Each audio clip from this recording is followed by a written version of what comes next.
Dinner sneaks up on everyone, but this workflow can save you a lot of stress. It's hard to go 24 hours these days without hearing something about AI, and that scares some of you. But it doesn't have to, nor should it. On this channel, we looked at practical ways that you can take AI and use it to reduce stress, save money, and save time. Stay tuned. Let's be real for a minute. The mental load of trying to figure out what's for dinner every night is exhausting.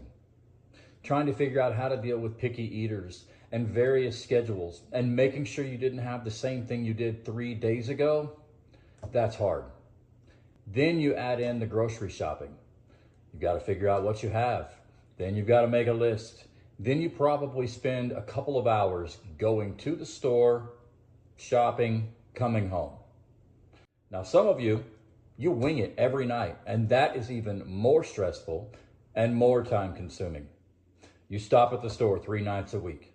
You don't eat as healthy as you should because you throw things together at the last minute.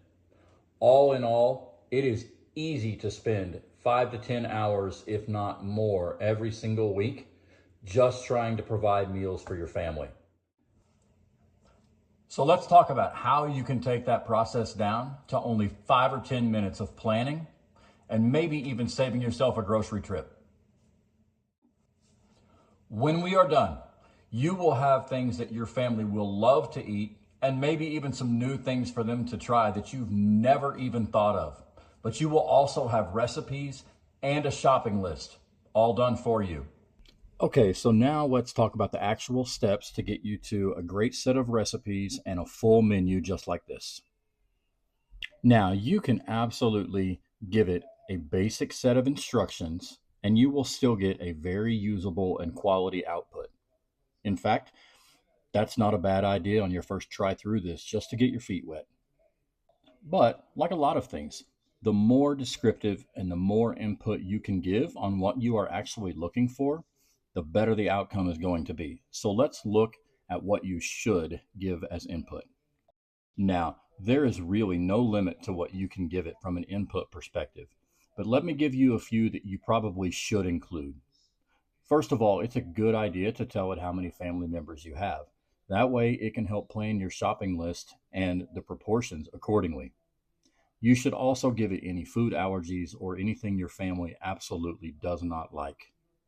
You can also give it more information about your eating style, such as high protein or low carb, but I'll save most of that to do in a future video. I generally like to strike a balance between giving it information on what we do like, but also leaving room for the algorithms to have us try new things.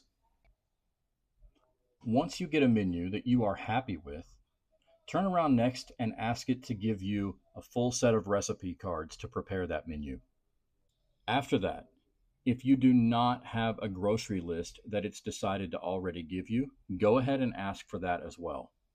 It does a great job of even putting things in order or grouping things together, like your meats, your dairy, your produce, etc. That way it can simplify your shopping trip.